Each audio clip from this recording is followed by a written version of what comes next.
Channel पर सुनाई जाने वाली सभी कहानियां केवल मनोरंजन के उद्देश्य से बनाई गई हैं। सभी पात्र, स्थान, घटनाएं काल्पनिक हैं। किसी भी व्यक्ति, संस्था या जगह से कोई समानता मात्र संयोग है। अगर आपको कहानी पसंद आए तो वीडियो को लाइक करें, चैनल को सब्सक्राइब करें और बेल आइकॉन दबाएं ताकि अगला एपिसोड सबसे पहले आपको मिले। आपका सपोर्ट हमें और बेहतरीन कहानियां बनाने की शक्ति देता है। एपिसोड 81। सुबह की पहली किरण के साथ ही योद्धाओं की वह फौज उस खौफनाक किले की तरफ बरत चली। 3 अलग-अलग टुकड़ियों में बंटे होने के बावजूद सबके कदम एक ही ताल पर पड़ीडीएच रहे थे। सबसे आगे शिखरन के सिपाही बिजली की फुर्ती से रास्ता बना रहे थे। बीच में वीरंग की फौलादी दीवार खद्दी थी और सबसे पीछे अकृत और कालवश के जादूगर अपनी शक्तियों का कवच तैयार किए हुए थे। दूर से देखने पर वह किला काले पत्थरों का कोई पहाड़ा जैसा लग रहा था, जिसकी ऊंची दीवारों पर काली परछाई किसी समंदर की लहरों की तरह हिल रही थी। जैसे जैसे वे करीब पहुंचे, जमीन पर बने वो काले जादू के घेरे और भी गहरे होने लगे। तभी तंत्र स्वर की आवाज गूंजी, सावधान दक्ष, ये बाहर की दीवार नहीं, बल्कि दिमाग पर वार करने वाला मायाजाल है। कई योद्धाओं को अचानक अपने भीतर एक अजीब सी घबराहट महसूस होने लगी, जैसे पुरानी डरावनी यादें उन्हें फिर से झकझोर रही हों। कालवश के साधक ने इशारा किया कि इन जादुई घेरों को तोड़ना नहीं है, बस इनकी दिशा बदलनी होगी। दक्ष ने बिना देर किए अपनी जादुई चमक को हवा में फैला दिया। आग की हल्की गर्मी, पानी की शांति और हवा का तेज बहाव एक साथ मिल गए। देखते ही देखते एक घेरे की रफ्तार सुस्त पड़ी डिच गई और इसी का फायदा उठाकर शिखरन के योद्धाओं ने उसके कमजोर हिस्से पर वार किया, जबकि वीरंग के जवानों ने अपनी ढालों से उन काली लहरों का रुख ही मौद्ध दिया। पहला पहरा टूट चुका था और अब वह किला साफ नजर आ रहा था, जिसकी छत से काली किरणें निकलकर आसमान को निगल रही थीं। तभी दीवार के ऊपर वही खौफनाक अधिष्ठाता प्रकट हुआ। इस बार वह आधा साये में था और आधा धुंधली रोशनी में। उसने नीचे झांकते हुए ठहाका लगाया और कहा, यह एकता बस कुछ पलों की है। जैसे ही इस किले के भीतर कदम रखोगे, तुम सबका एक दूसरे पर से भरोसा उठ जाएगा। उसके इतना कहते ही किले के भारी दरवाजे अपने आप खुल गए। अंदर एक अंधेरा गलियारा था, जिसकी दीवारों पर काले शीशे जड्ढे हुए थे। कालवश के साधक ने चेतावनी दी कि यह भ्रमपथ है, जहां हर किसी को अपनी सबसे बद्धी कमजोरी और अपना सबसे बद्दा डर दिखाई देगा। जैसे ही सबने अंदर कदम रखा, हर योद्धा के सामने उसका खुद का डर नाचने लगा। शिखरण वालों को अपनी हार दिखने लगी, वीरंग वालों को अपनी फौज बिखरती हुई और अकृत के लोगों को काली गंदगी का खौफ सताने लगा। कुछ पल के लिए तो ऐसा लगा कि यह फौज टूट जाएगी। तभी तंत्र स्वर ने दक्ष को झकझोरा, दक्ष, यह तुम्हारे 5वें सितारे की अग्नि परीक्षा है। अगर तुम्हारी हिम्मत डगमगाई तो ये डर सच बन जाएगा। दक्ष ने तुरंत अपनी आंखें बंद की और अपनी धड़ छक्कन को एक जादुई धुन की तरह अपने साथियों के दिलों तक पहुंचाया। उसकी इस लहर से दीवारों पर लगे वो काले शीशे कांपने लगे और तभी वन्या ने बिजली की एक लकीर से एक बद्दा शीशा चकनाचूर कर दिया। धीरे धीरे वो मायाजाल टूटने लगा और सब फिर से एक हो गए। गलियारे के आखिर में एक बहुत बड्ढा कमरा खुला, जिसके बीचों बीच एक काली आग का गोला घूम रहा था और उसमें अनगिनत रूहें फंसी हुई थीं। अधिष्ठाता हवा में तैरते हुए नीचे उतरा और बोला, अगर इसे छूने की हिम्मत की तो एक ऐसा धमाका होगा कि तुम सब राख बन जाओगे। लेकिन अब पीछे हटने का वक्त नहीं था। शिखरण के योद्धा तेजी से घेरे के पास पहुंचे। वीरंग ने सुरक्षा कवच बनाया और अकृत ने अपनी सफाई की शक्ति तैयार की। दक्ष जैसे ही उस गोले की तरफ बढ़ा, उसने देखा कि इसकी जड़ें जमीन के बहुत अंदर तक धंसी हुई हैं। उसने धरती की ताकत से उन जड्डियों को पकड़ा और पानी और हवा के मेल से उस गोले की रफ्तार को उल्टा घुमाना शुरू कर दिया।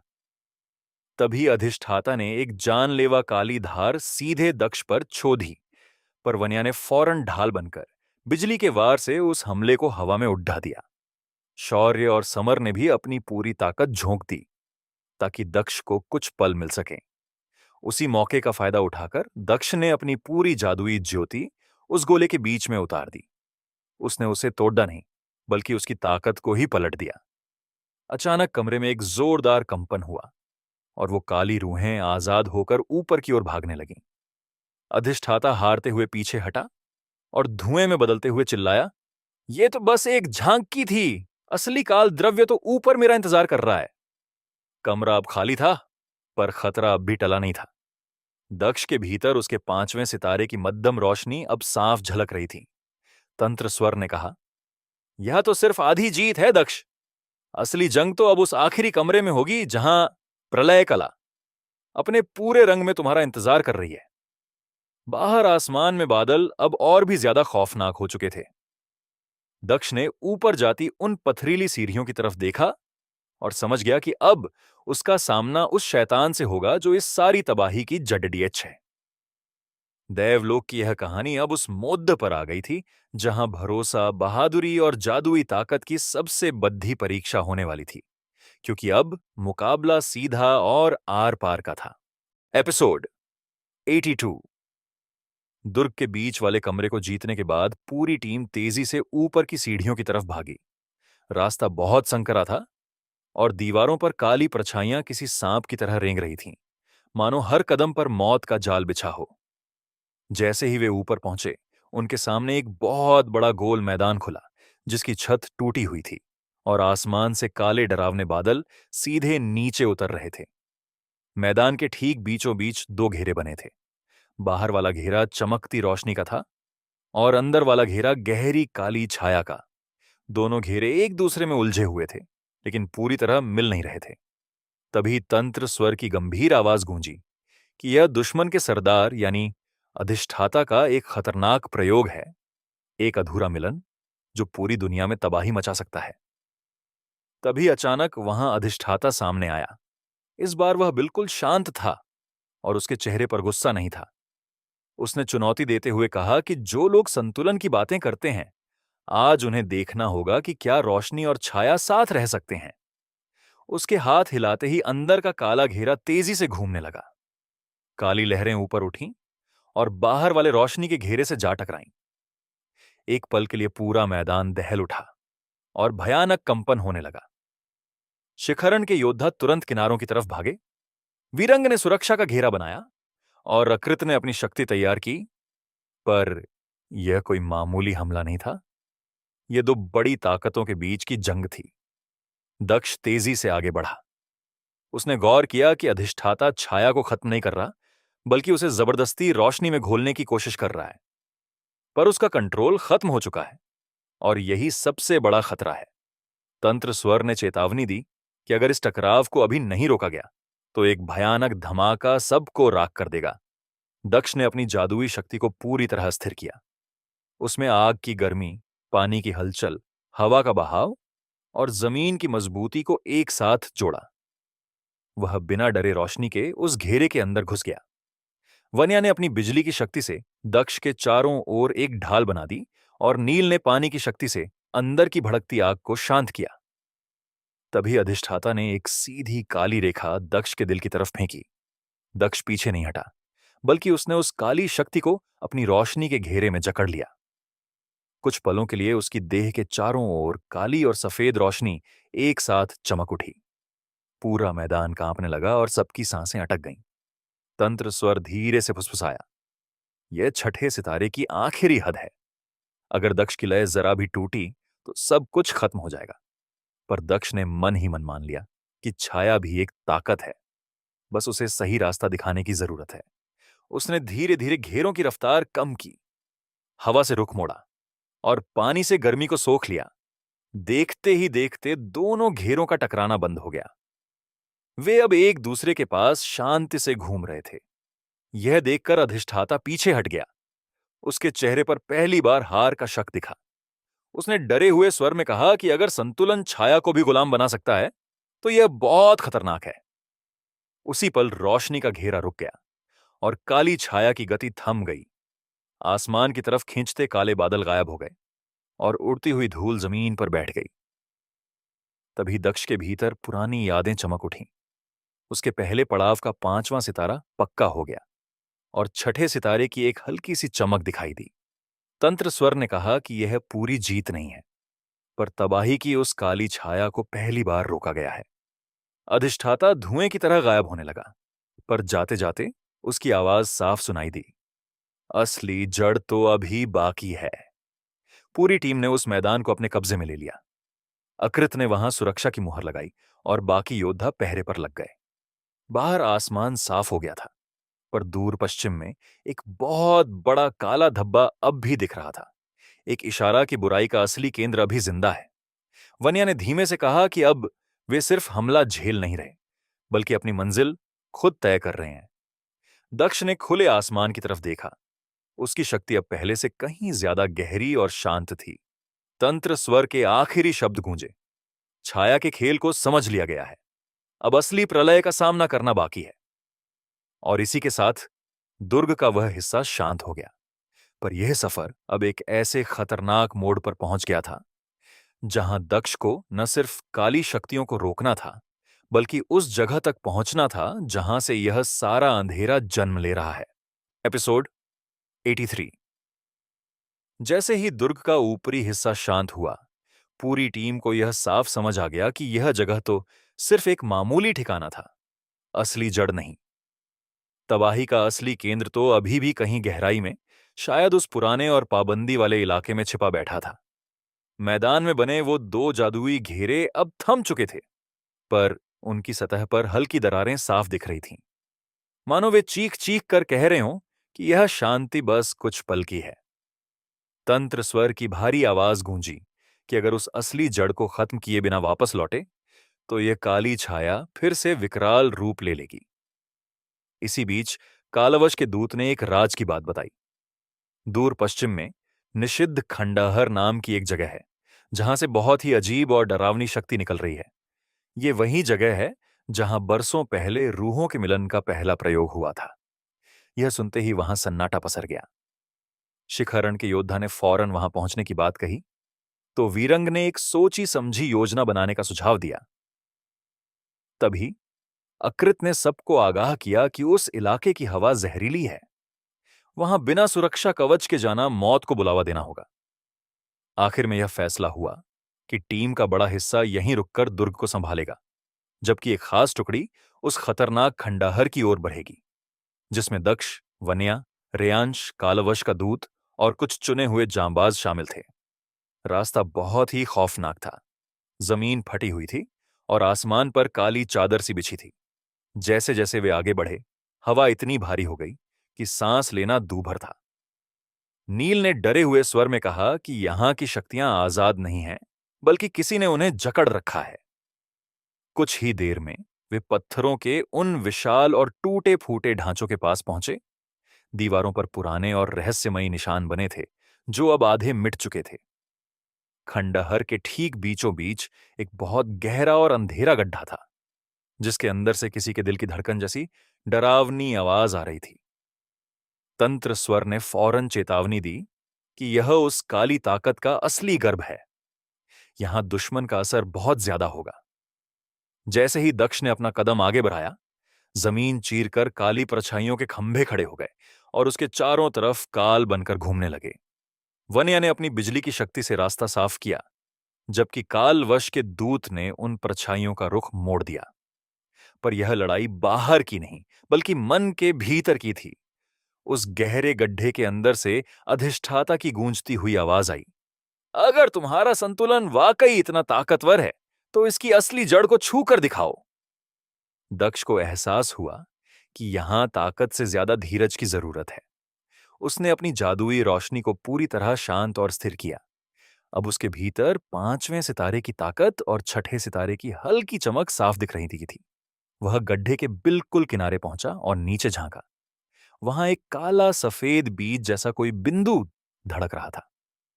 तंत्र स्वर ने बताया कि यही वह बिंदु है जहां पहली बार रूहों का मिलन हुआ था। यह बुराई का बीज है, पर इसमें बहुत बड़ी ताकत भी छिपी है। अगर इसे तोड़ा गया तो भयानक धमाका होगा, और अगर छोड़ दिया गया तो काली छाया फिर से दुनिया को निगल लेगी। दक्ष ने कांपते हुए हाथ धीरे से आगे बढ़ाए। वन्या उसे रोकना चाहती थी, पर उसने इशारे से कह दिया कि यह फैसला उसे खुद लेना होगा। जैसे ही उसने उस बीज को छुआ, उसके चारों तरफ रोशनी और अंधेरे की परतें पागलों की तरह घूमने लगीं। एक पल के लिए ऐसा लगा मानो पूरा खंडहर ढह जाएगा। तभी अधिष्ठाता की शक्ल ऊपर दिखाई दी। उसने चेतावनी दी कि यह तुम्हारी आखिरी हद है। तंत्र स्वर धीरे से फुसफुसाया, यह तुम्हारे 7वें सितारे का इम्तिहान है। अगर तुम्हारी एकाग्रता जरा भी भटकी तो यह बीज पूरी तरह काल बन जाएगा। पर दक्ष ने दिल से यह मान लिया था कि उसे छाया को मिटाना नहीं, बल्कि उसे काबू में करना है। उसने अपनी रोशनी को बीज के बिल्कुल केंद्र में उतार दिया और काली छाया को बाहरी घेरे तक रोक दिया। धीरे धीरे उस बीज की बेकाबू धड़कन शांत होने लगी। वह काला सफेद बिंदु अब धीमा था, पर पूरी तरह दक्ष के वश में था। अधिष्ठाता की परछाई टूटने लगी। जाते जाते उसने बस इतना कहा, अब यह शक्ति तुम्हारी दिशा तय करेगी। और वह धुएं में मिल गया। पूरे खंडहर में सन्नाटा छा गया। गड्ढे का कांपना बंद हो गया। तभी दक्ष के दिमाग में पुरानी यादों की एक बिजली कौंधी। उसके पहले पड़ाव का छठा सितारा अब चमक रहा था और 7वें सितारे की एक धुंधली सी लकीर दिखाई देने लगी थी। तंत्र स्वर ने कहा कि तुमने इसकी जड़ पर काबू तो पा लिया है, पर यह पूरा कंट्रोल नहीं है। अगर इसे संभाल कर नहीं रखा गया तो बुराई फिर से लौट सकती है। रेयांश ने सलाह दी कि यहां हमेशा के लिए एक सुरक्षा घेरा बना दिया जाए। कालवश के दूत ने उसकी निगरानी की जिम्मेदारी ली।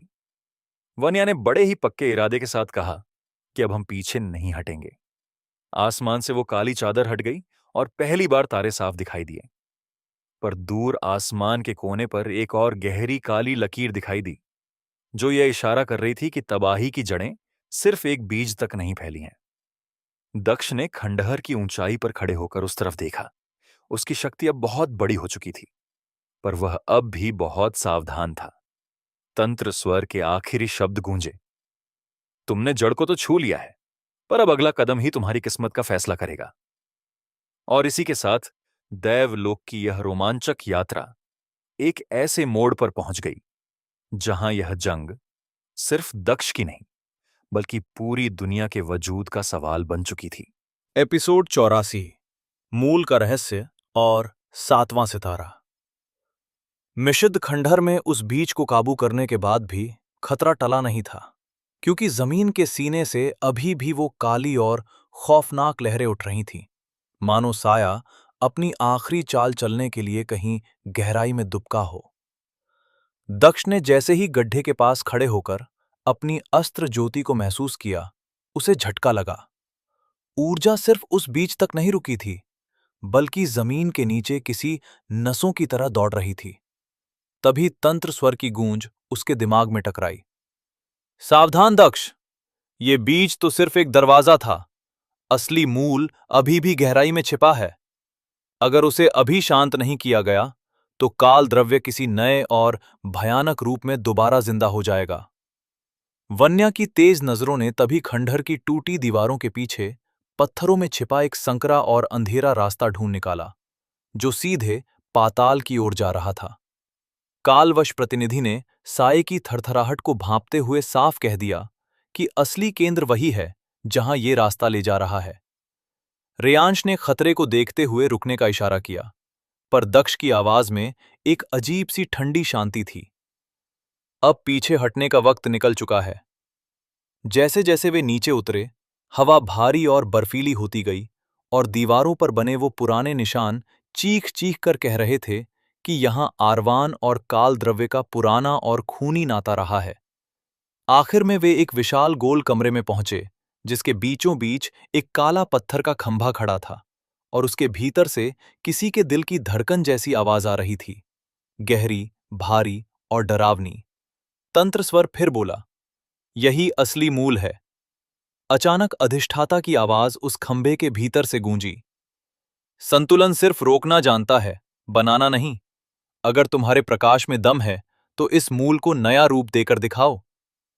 वन्या ने घबराकर दक्ष को देखा, क्योंकि अब सब कुछ उसी के फैसले पर टिका था। दक्ष ने खुद को पूरी तरह शांत किया। उसके भीतर छठे सितारे की चमक तेज थी और 7वां सितारा टूटने की कगार पर कांप रहा था।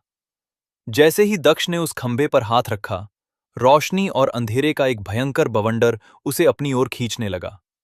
उसे समझ आ गया कि अगर उसने साए को पूरी तरह दबाया तो धमाका हो जाएगा, और अगर छोड़ दिया तो जहर फैल जाएगा। उसने एक बड़ा जोखिम लिया।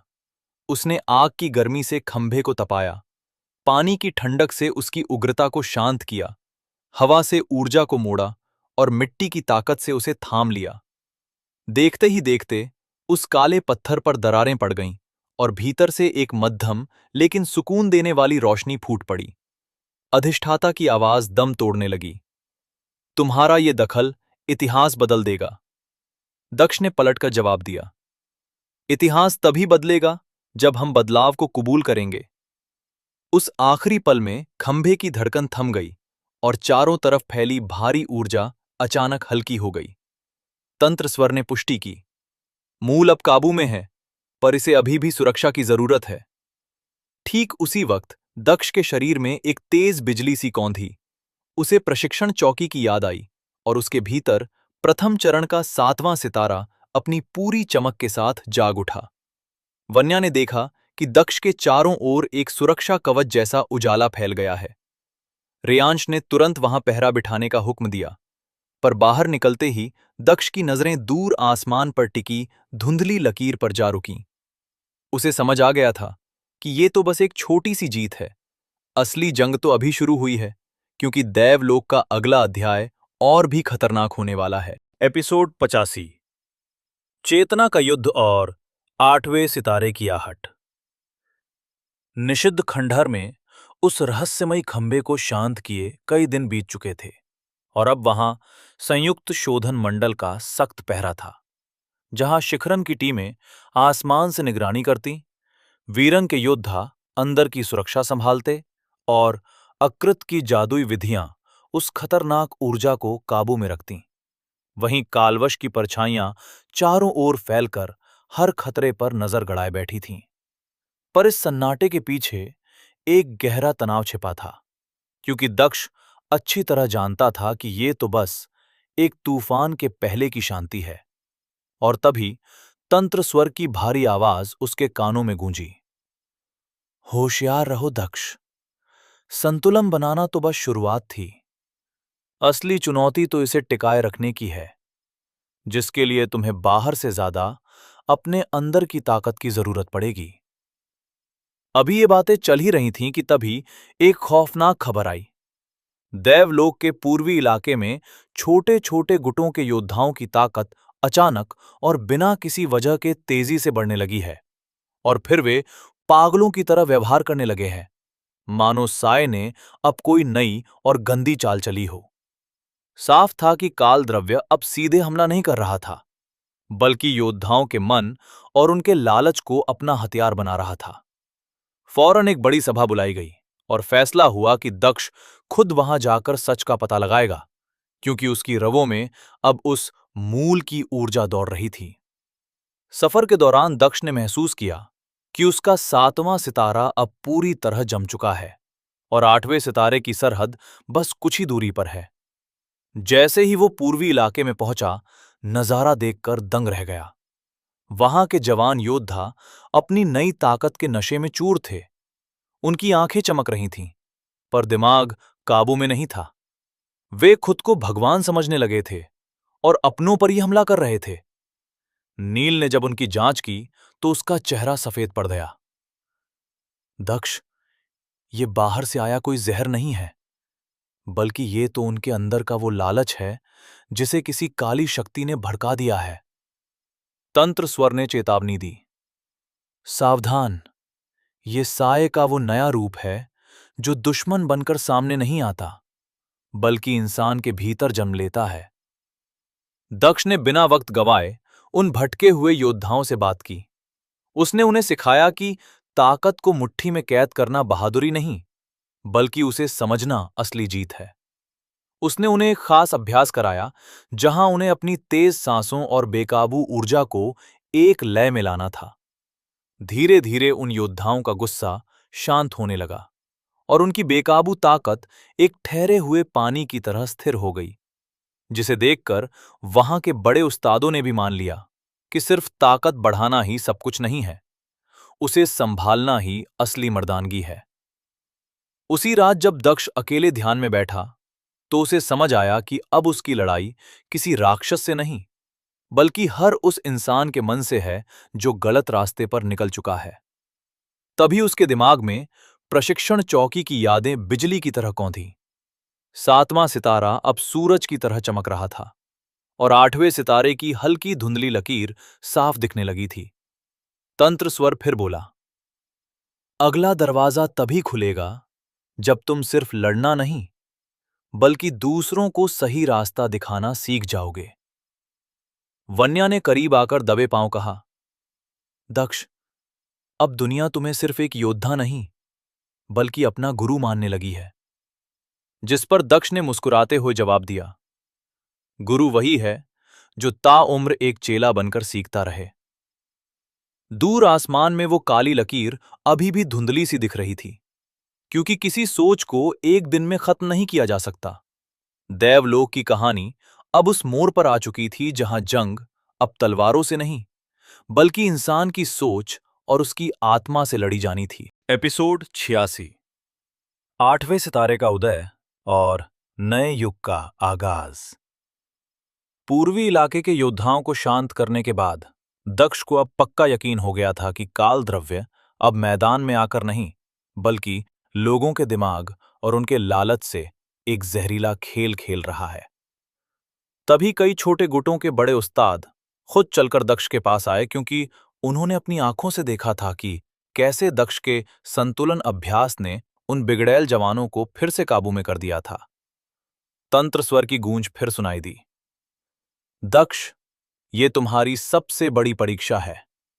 अगर ये शांति सिर्फ तुम तक रही तो ये कमजोर पड़ जाएगी, लेकिन अगर तुमने इसे एक रास्ता बना दिया तो ये अमर हो जाएगी।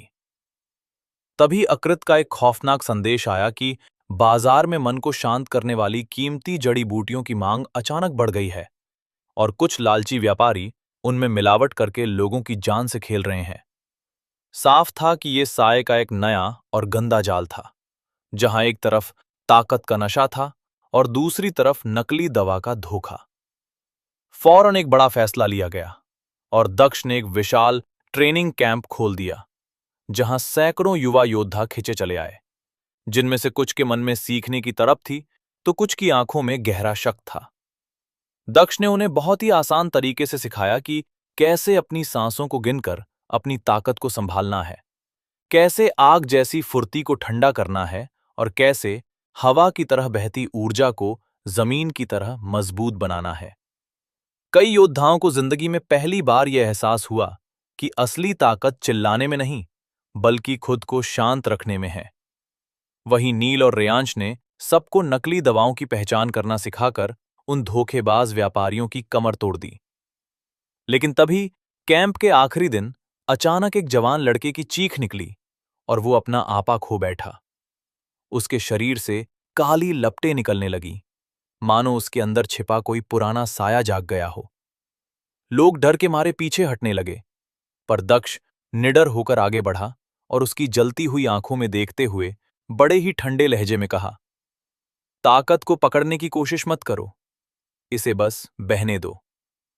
दक्ष ने अपनी अस्त्र ज्योति की एक शांत किरण उस लड़के के शरीर में उतारी और देखते ही देखते उसकी तेज धड़कनें धीमी पड़ गईं और वो खौफनाक काला धुआं हवा में गायब हो गया। पूरे मैदान में सन्नाटा छा गया और तंत्र स्वर की आवाज गूंजी, ये सिर्फ मदद नहीं है दक्ष, ये तुम्हारा बढ़ता हुआ असर है। तभी दक्ष के दिमाग में प्रशिक्षण चौकी की यादें फिर से जिंदा हुईं और उसका 8वां सितारा सूरज जैसी तेज रोशनी के साथ चमक उठा। इसी के साथ उसका पहला चरण आज पूरा हो गया था। उसे ऐसा महसूस हुआ जैसे उसके सामने दूसरे चरण का एक बहुत बड़ा और भारी दरवाजा खुल गया हो। वन्या ने पास आकर मुस्कुराते हुए कहा, अब तुम्हारी मंजिल एक नए और ऊंचे मुकाम की तरफ बढ़ेगी। जिस पर दक्ष ने बेहद संजीदगी से जवाब दिया, जितना बड़ा मुकाम उतनी ही बड़ी जिम्मेदारी। उसी वक्त दूर आसमान में फिर से एक हल्की काली चमक दिखाई दी, पर इस बार उसमें वो पहले जैसा खौफ नहीं था। साफ था कि साया अभी हारा नहीं है, पर उसका डर अब धीरे धीरे खत्म हो रहा है। तंत्र स्वर का आखिरी शब्द उसके कानों में पड़ा, दूसरे चरण का द्वार सामने है, पर उसे खोलने के लिए तुम्हें खुद को और भी फैलाना होगा। और इसी के साथ देवलोक की कहानी अब उस मोड़ पर आ गई थी जहां संतुलन सिर्फ एक योद्धा की ताकत नहीं, बल्कि बुराई के खिलाफ एक बहुत बड़ा आंदोलन बन चुका था। एपिसोड 87। दूसरे चरण का आगाज और पहाड़ का रहस्य। पहले चरण को पूरा करने के बाद दक्ष के अंदर एक ऐसी शांति पैदा हो गई थी जैसे किसी बहुत लंबे और थका देने वाले सफर का पहला पड़ाव खत्म हुआ हो। शिविर खत्म होने के बाद जब वह अकेले ध्यान में बैठा तो उसे अपनी ताकत में एक अजीब सा बदलाव महसूस हुआ। पहले उसकी ऊर्जा सिर्फ उसके शरीर तक रुकी रहती थी, पर अब वह बाहर की ओर फैलकर आसपास के लोगों की धड़कनों को भी छू रही थी। तंत्र स्वर की गंभीर आवाज गूंजी, दक्ष, तुम दूसरे चरण की चौखट पर खड़े हो, लेकिन इसे पार करने के लिए सिर्फ पसीना बहाना काफी नहीं है। तुम्हें एक ऐसी अग्नि परीक्षा से गुजरना होगा जो तुम्हें अंदर से झकझोर दे। तभी कालवश प्रतिनिधि का एक घबराहट भरा पैगाम आया कि दक्षिणी सीमा के एक पुराने पहाड़ के अंदर से बहुत ही खतरनाक ऊर्जा निकल रही है और वहां गए कई योद्धा अचानक गायब हो गए हैं। यह कोई मामूली बात नहीं थी, क्योंकि वह पहाड़ कभी पुराने जमाने के महान योद्धाओं और काल द्रव्य के लोगों के साथ मिलकर ट्रेनिंग करने की जगह हुआ करती थी। दक्ष ने एक पल भी बर्बाद नहीं किया और वन्याव कुछ खास साथियों के साथ निकल पड़ा। रास्ता मौत के जाल जैसा था, जहां नुकीली काली चट्टानें और पहाड़ की चोटी पर जमी काली धुंध किसी बड़े खतरे की गवाही दे रही थी। जैसे ही वे गुफा के मुहाने पर पहुंचे, उन्हें जमीन के अंदर से किसी के दिल के धड़कने की आवाज सुनाई दी और अंदर घुसते ही दीवारों पर बने वो पुराने निशान दिखे जिनमें उजाला और अंधेरा एक दूसरे से गुत्थम गुत्था थे। यह वही जगह थी जहां कभी संतुलन की साधना हुई थी, पर अब वहां सिर्फ तबाही का सन्नाटा था। गुफा के बीचों बीच पहुंचते ही सबकी आंखें फटी की फटी रह गई। वहां 5 जवान योद्धा बेहोश पड़े थे और उनकी ताकत उनके शरीर से पागलों की तरह बाहर निकलकर टकरा रही थी, मानो उनके अंदर कोई बहुत बड़ा युद्ध चल रहा हो। तंत्र स्वर ने चेतावनी दी, दक्ष, यहां कोई बाहर का दुश्मन नहीं है, बल्कि इनके खुद के अंदर का डर और लालच आपस में लड़ रहे हैं। दक्ष तुरंत उनके पास बैठ गया और अपनी लय को फैलाना शुरू किया। उसने देखा कि हर योद्धा अपनी ही महत्वाकांक्षाओं के जाल में फंसा हुआ है। दक्ष ने एक लंबी सांस ली और अपनी अस्त्र ज्योति को और भी विशाल कर दिया। इस बार उसने सिर्फ ताकत नहीं, बल्कि स्वीकार का भाव जोड़ दिया। धीरे धीरे उन योद्धाओं की सांसें संभलने लगीं और उनके चेहरे का खौफ गायब होने लगा। लेकिन तभी गुफा की दीवार से एक डरावनी परछाई उभरी। यह अधिष्ठाता तो नहीं था, पर उसकी एक खौफनाक झलक जरूर थी। उस साए ने हंसते हुए कहा, जब तक इंसान के अंदर लालच रहेगा, मुझे बाहर से आने की जरूरत ही क्या है। दक्ष ने पूरी हिम्मत के साथ पलटकर जवाब दिया, संतुलन का मतलब बुराई को दबाना नहीं, बल्कि उसे समझकर खत्म करना है। जैसे ही दक्ष ने अपनी रोशनी उस साए की तरफ बढ़ाई, वह परछाई कुछ देर छटपटाई और फिर धुंध में गायब हो गई। पूरे कमरे में एक जादुई शांति छा गई और उसी पल दक्ष के शरीर में एक जबरदस्त विस्फोट जैसा एहसास हुआ। उसकी पूरी ऊर्जा बदल चुकी थी और उसकी लय अब पहले से कहीं ज्यादा गहरी और ताकतवर हो गई थी। तंत्र स्वर की आवाज गूंजी, बधाई हो दक्ष, दूसरे चरण का पहला सितारा जाग चुका है। दक्ष ने जैसे ही आंखें खोलीं, उसे महसूस हुआ कि अब वह सिर्फ लोगों की ताकत ही नहीं, बल्कि उनके मन में चल रही बातों को भी पढ़ सकता है। वन्या की आंखों में दक्ष के लिए सम्मान और बढ़ गया था, क्योंकि वह समझ गई थी कि अब दक्ष एक साधारण योद्धा से कहीं ऊपर उठ चुका है। पहाड़ के ऊपर से काली धुंध छौटने लगी और पहली बार वहां सूरज की साफ रोशनी पड़ी, पर दूर क्षितिज पर अभी भी वो हल्की काली लकीर बाकी थी। साफ था कि सफर अभी बहुत लंबा है। दक्ष ने गुफा से बाहर निकलकर आसमान की ओर देखा और बुलंद आवाज में कहा, अब जंग सिर्फ साए से नहीं, बल्कि मन के भ्रम से भी होगी। और इसी के साथ देवलोक की कहानी अब दूसरे चरण के उस खौफनाक और रोमांचक रास्ते पर चल पड़ी थी, जहां हर कदम पर एक नया रहस्य इंतजार कर रहा था। एपिसोड 88, चेतना का प्रहार और दूसरे सितारे की चमक। दूसरे चरण का पहला सितारा जागते ही दक्ष को अपने अंदर एक ऐसी ताकत का एहसास हुआ मानो उसकी आत्मा उसके शरीर की बेदियों को तोड़कर बाहर की दुनिया की हर हरकत को महसूस करने लगी हो। दक्षिणी पहाड़ों से लौटते वक्त उसे रह रहकर वही रहस्यमयी धड़कन सुनाई दे रही थी जैसी उसने उस गुफा में सुनी थी, मानो देवलोक के कोने कोने में छिपे हुए खतरे उसे चुनौती दे रहे हों। तभी तंत्र स्वर की भारी आवाज उसके दिमाग में गूंजी, सावधान दक्ष, दूसरे चरण का मतलब सिर्फ ताकत बढ़ाना नहीं बल्कि दूसरों के अंदर छिपे उस असंतुलन को पहचानना है जो तबाही मचा सकता है। पर याद रहे, यह वरदान तभी काम करेगा जब तुम खुद को पूरी तरह होश में रखोगे। इसी बीच उत्तर के ऊंचे बर्फीले शिखरों से एक खौफनाक खबर आई कि वहां के योद्धा अचानक बिजली जैसी तेजी से अपनी ताकत बढ़ा रहे हैं, लेकिन उतनी ही तेजी से उनकी हालत खराब हो रही है और वे मरणासन्न हो रहे हैं। साफ था कि यह सिर्फ किसी की चाहत नहीं बल्कि किसी अदृश्य और काली साजिश का हिस्सा था। दक्ष ने बिना पलक झपकाए उत्तर की ओर कूच कर दिया, जहां की हवा इतनी पतली और तीखी थी कि फेफड़े फटने लगे थे। वहां पहुंचते ही उसने देखा कि जवान योद्धा पागलों की तरह अपनी ऊर्जा को ऊपर खींच रहे थे और फिर जोरदार हमला कर रहे थे। दिखने में तो यह ताकत बेमिसाल लग रही थी, पर कुछ ही पलों में वे बेदम होकर गिर रहे थे। जब दक्ष ने उनके उस्ताद से पूछताछ की तो पता चला कि एक अनजान साधक ने उन्हें यह जानलेवा तरीका सिखाया और फिर हवा की तरह गायब हो गया। तंत्र स्वर ने फौरन चेतावनी दी, होशियार, यह साय का बोया हुआ कोई नया और जहरीला बीज है। दक्ष ने तुरंत उस खतरनाक अभ्यास को रुकवाया और सबको एक घेरे में बिठाया। उसने गरजते हुए कहा, रफ्तार दुश्मन नहीं है, लेकिन अगर तुम्हारी जड्ढें कमजोर हुईं तो यही रफ्तार तुम्हें राख कर देगी। दक्ष ने अपनी अस्त्र ज्योति की ठंडी और शांत लहर उन योद्धाओं के बीच फैला दी और उन्हें धीरे धीरे अपनी सांसों को काबू करना सिखाया। देखते ही देखते उनकी उखद्दी हुई सांसें संभल गईं और उनकी आंखों का वो पागलपन शांत होने लगा। लेकिन तभी भीड़ में से वही रहस्यमयी अनजान साधक बाहर निकला। उसकी शक्ल तो मामूली थी, पर उसकी आंखों में एक ऐसी शैतानी चमक थी जो रूह कंपा दे। उसने तंज कसते हुए कहा, जब हमारे पास छोटा और तेज रास्ता है तो इस सुस्त तरीके में वक्त क्यों बर्बाद करना।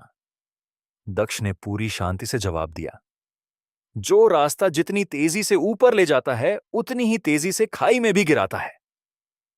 दक्ष ने जैसे ही उस अजनबी की ऊर्जा को टटोला, उसे समझ आ गया कि यह कोई बाहरी जादू नहीं बल्कि उसके अंदर की कभी ना खत्म होने वाली भूख थी। अचानक उस अजनबी ने एक भयानक वार किया, मानो पूरी पहाड़ी को उखाड़ फेंकना चाहता हो। हवाएं कांप उठी, पर दक्ष ने दूसरे चरण की अपनी नई ताकत का इस्तेमाल किया और उस हमले को सीधे रोकने के बजाय उसकी दिशा ही मौद्दा दी। वो भयानक ऊर्जा ऊपर आसमान में जाकर बिखर गई और वो अजनबी खुद अपने ही वार के झटके से घुटनों पर आ गिरा। उसकी आंखों की वो चमक बुझ गई। पूरे मैदान में सन्नाटा पसर गया और उस्ताद ने मान लिया कि संतुलन के बिना ताकत सिर्फ एक धोखा है। उसी पल दक्ष के सीने में एक मीठा सा दर्द हुआ और दूसरे चरण का दूसरा सितारा हल्की रोशनी के साथ उसके भीतर जाग उठा। अब उसकी लय पहले से कहीं ज्यादा फैल चुकी थी। वन्या ने मुस्कुराकर उसकी ओर देखा और कहा, अब तुम सिर्फ संतुलन सिखा नहीं रहे दक्ष, तुम इसे दुनिया में कायम कर रहे हो। आसमान से बादल तो छूट गए, पर क्षितिज पर अभी भी वो हल्की सी काली परछाई मंडरा रही थी। साफ था कि साया फिर किसी नए रूप में लौटेगा, पर अब हर बार उसका सामना करने के लिए दक्ष का संतुलन भी उतना ही पत्थर जैसा मजबूत होगा। और इसी के साथ देवलोक की यह रोमांचक यात्रा दूसरे चरण के उस पड़धाव पर पहुंच गई, जहां ताकत का मतलब सिर्फ हमला करना नहीं बल्कि सही दिशा दिखाना बन चुका था। एपिसोड 89, अहंकार की परीक्षा और तीसरा सितारा। उत्तर के बर्फीले पहाड़ों पर उस पागलपन को रोकने के बाद दक्ष को अब पूरा यकीन हो गया था कि काल द्रव्य अब कोई दुश्मन बनकर सामने नहीं खड़ा, बल्कि एक जहरीले विचार की तरह लोगों के दिलों में फैल रहा है, कभी जल्दी कामयाबी का लालच देकर तो कभी योद्धाओं के अंदर दबी अधूरी इच्छाओं को भड़काकर। तभी तंत्र स्वर की गहरी आवाज उसके कानों में गूंजी, सावधान दक्ष, दूसरे चरण का रास्ता किसी बाहरी जंग से नहीं, बल्कि तुम्हारे अपने अंदर के तूफान से होकर गुजरेगा। तुम्हें एक ऐसी परीक्षा देनी होगी जहां तुम्हें अपने ही मन के छिपे हुए डरों का सामना करना पड़ेगा। उसी पल आरवान के उस पुराने जंगल से एक बेचैन करने वाला संदेश आया, जहां दक्ष की रगों में दौड़ने वाली शक्ति पहली बार जागी थी। वहां की पुरानी मोहरें अचानक कांपने लगी थीं। दक्ष बिना एक पल गंवाए वन्या के साथ वहां पहुंचा, पर रास्ते भर उसे एक अजीब सी घबराहट महसूस हो रही थी, मानो कोई पुराना अधूरा सवाल उसका रास्ता रोके खड़ा हो। जैसे ही वे जंगल के बीचों बीच उस प्राचीन खंभे के पास पहुंचे, जमीन हल्की रोशनी से जगमगा रही थी और सातों तत्वों के निशान धीरे धीरे चमक रहे थे। पर वहां कोई दुश्मन नहीं था, बस एक जानलेवा सन्नाटा था। तंत्र स्वर धीरे से बोला, ये कोई बाहरी दुश्मन नहीं, बल्कि तुम्हारी अपनी यादों का जाल है। जैसे ही दक्ष ने उस खंभे को छुआ, उसके आसपास की दुनिया बदल गई। उसे अपने पुरखों की झलकियां दिखने लगीं, उनके युद्ध, उनके बलिदान और वो खौफनाक पल जब काल द्रव्य ने आरवान के खानदान को अंदर से खोखला कर दिया था। उस याद में दक्ष ने एक कड़वा सच देखा कि अपनी ताकत पर जरूरत से ज्यादा घमंड करना ही बर्बादी की पहली वजह बनी थी। यह मंजर दक्ष के लिए आसान नहीं था, क्योंकि आज वो खुद हजारों योद्धाओं का गुरु बन चुका था और उसके मन में यह डर बैठ गया कि कहीं उसका ये रुतबा ही उसके कल की बर्बादी न बन जाए। तभी खंभे के भीतर से एक भारी आवाज गूंजी, जो किसी दुश्मन की नहीं बल्कि आरवान के एक पुराने गुरु की थी। उन्होंने चेतावनी दी, दक्ष, संतुलन का सबसे बड़ा दुश्मन बाहर का अंधेरा नहीं, बल्कि तुम्हारे अंदर का अहंकार है। अगर दूसरे चरण में आगे बढ़ना है तो अपनी ताकत को विनम्रता की जंजीरों से बांधना सीखो। उसी पल उसके चारों ओर रोशनी और परछाइयों का एक बवंडर उठा, पर इस बार कोई लड़ाई नहीं, बल्कि एक गहरा एहसास था। दक्ष ने अपने दिल की गहराई में मान लिया कि वो भी कोई भगवान नहीं है और उसकी ये खोज अब भी बहुत अधूरी है। जैसे ही उसने अपनी कमियों को कबूल किया, उस खंभे की धड़कन शांत हो गई और सातों तत्वों के निशान एक पवित्र रोशनी में बदल गए। तंत्र स्वर ने ऐलान किया, मुबारक हो, दूसरे चरण का तीसरा सितारा जाग उठा है, क्योंकि तुमने आज अपने अंदर के सबसे बड़े दुश्मन को हरा दिया है। वन्या ने देखा कि अब दक्ष की शक्ति में एक अलग ही गहराई और रहम आ गया था। जंगल की हवा अचानक ठंडी और सुहानी हो गई, पेड़ों पर नई हरियाली छा गई, पर दूर आसमान के कोने में वो काली लकीर अभी भी वैसी ही थी। साफ था कि काल द्रव्य अभी मरा नहीं है, वो बस सही मौके के इंतजार में दुबका बैठा है। दक्ष ने उस खंभे के सामने सर झुकाकर कसम खाई कि वो अपनी ताकत को कभी भी घमंड नहीं बनने देगा। और इसी के साथ देवलोक की ये कहानी दूसरे चरण की उन गहराइयों में उतर गई, जहां हर नई ताकत के साथ इंसान के खुद के चरित्र की परीक्षा भी शुरू हो गई थी। एपिसोड 90, नीलामी का जाल और चौथे सितारे की गूंज। आरवन के जंगलों से लौटने के बाद दक्ष के अंदर एक ऐसी शांति थी जैसे तूफान के थमने के बाद समंदर शांत हो जाता है। पर उस शांति के नीचे एक हलचल अभी भी बाकी थी। दूसरे चरण का तीसरा सितारा अब साफ धड़क रहा था और उसकी ताकत अब सिर्फ जादुई ऊर्जा को ही नहीं, बल्कि लोगों के दिलों में उठने वाले लालच और डर को भी पढ़ सकती थी।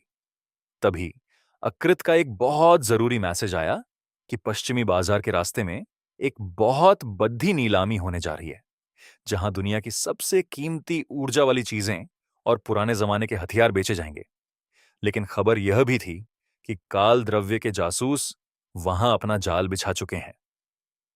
रेयांश ने जोर देकर कहा कि दक्ष का वहां होना बहुत जरूरी है, क्योंकि अब यह सिर्फ खरीद बेच का मामला नहीं, बल्कि दुनिया की ताकत को संभालने का सवाल था।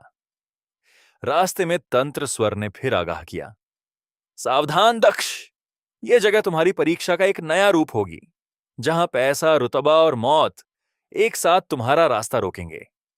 नीलामी की जगह एक विशाल जमीन के नीचे बने हॉल में थी, जहां दीवारों पर मशालें जल रही थीं और बीचों बीच पत्थर का एक गोल मंच था, जिसके चारों ओर दुनिया भर के बद्धे बद्धे योद्धा और जादुई दल बैठे थे। तभी दक्ष ने कदम रखते ही हवा में एक अजीब सी बेचैनी महसूस की, मानो किसी ने जानबूझकर वहां की हवा में झर घोल दिया हो। शुरुआत में तो मामूली चीजें बिकीं, जैसे पुरानी दवाइयां और जादुई नमक। पर अचानक मंच पर एक प्राचीन धातु का कंगन रखा गया, जिसे देख सबकी आंखें चमक उठीं। बोलने वाले ने चिल्लाकर कहा, यह कंगन पहनने वाले की ताकत को कई गुना बढ़ा सकता है। पूरे हॉल में शोर मच गया, पर दक्ष ने जैसे ही उस कंगन की धड़कन को महसूस किया, उसे झटका लगा। उसमें ताकत तो थी, पर साथ ही एक बहुत ही बारीक काली परत भी जुद्ध की थी। तंत्र स्वर ने इशारा किया, यह धोखा है दक्ष, इसमें साय का अंश मिलाया गया है। तभी एक जवान योद्धा ने बहुत बद्धी बोली लगाकर उसे खरीद लिया और तुरंत अपने हाथ में पहन लिया। कुछ ही पलों में उसके शरीर से बिजली जैसी ताकत निकलने लगी। उसकी आंखों में घमंड साफ दिख रहा था और वह मंच पर ही अपनी शक्ति दिखाने लगा। पर अचानक उसकी हालत बिगड़ने लगी। उसकी ताकत बेकाबू होकर चारों तरफ टकराने लगी और पूरे हॉल में भगदड़ मच गई। दक्ष ने बिना देर किए आगे बढ़कर अपनी नई ताकत से उस युवक की बेकाबू ऊर्जा को चारों तरफ से घेर लिया और धीरे धीरे उसे शांत करना शुरू किया। तभी उस कंगन से काली धूल झड़चकर नीचे गिरी, जिसे नील ने फौरन एक बर्तन में कैद कर लिया। उस युवक की सांसें संभली और पूरा हॉल सन्न रह गया। दक्ष ने कड़क आवाज में कहा, ताकत का लालच सबसे आसान जाल है। अगर तुम्हारे पास खुद पर काबू नहीं है तो ये कीमती चीजें तुम्हारे लिए जहर बन जाएंगी। तभी काले कपद्दों में बैठा एक अजनबी खद्दा हुआ और चुनौती देते हुए बोला, अगर संतुलन इतना ही जरूरी है तो अगली बार कौन गारंटी देगा कि यह सामान असली है या नकली। उसकी आवाज ठंडी थी, पर उसमें एक बार छिपा था। दक्ष ने बिना डरे जवाब दिया, अब से हर नीलामी में जांच करना लाजमी होगा और इसका तरीका सबको सिखाया जाएगा। यह सुनकर कुछ लालची व्यापारियों के चेहरे उतर गए, पर बाकी सब मान गए क्योंकि उन्होंने अभी अभी मौत का खेल अपनी आंखों से देखा था।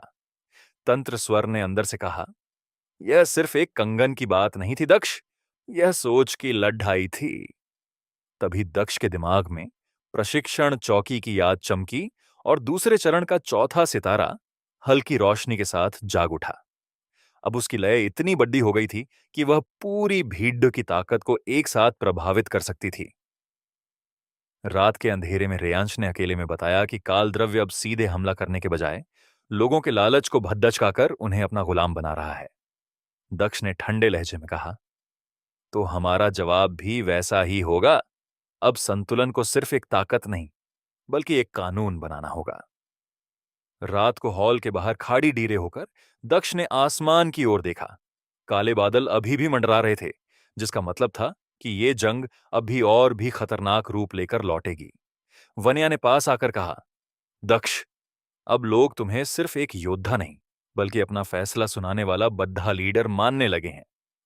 जिस पर दक्ष ने मुस्कुराते हुए कहा, फैसले लेने की जिम्मेदारी किसी भी लड़ाई से कहीं ज्यादा भारी होती है।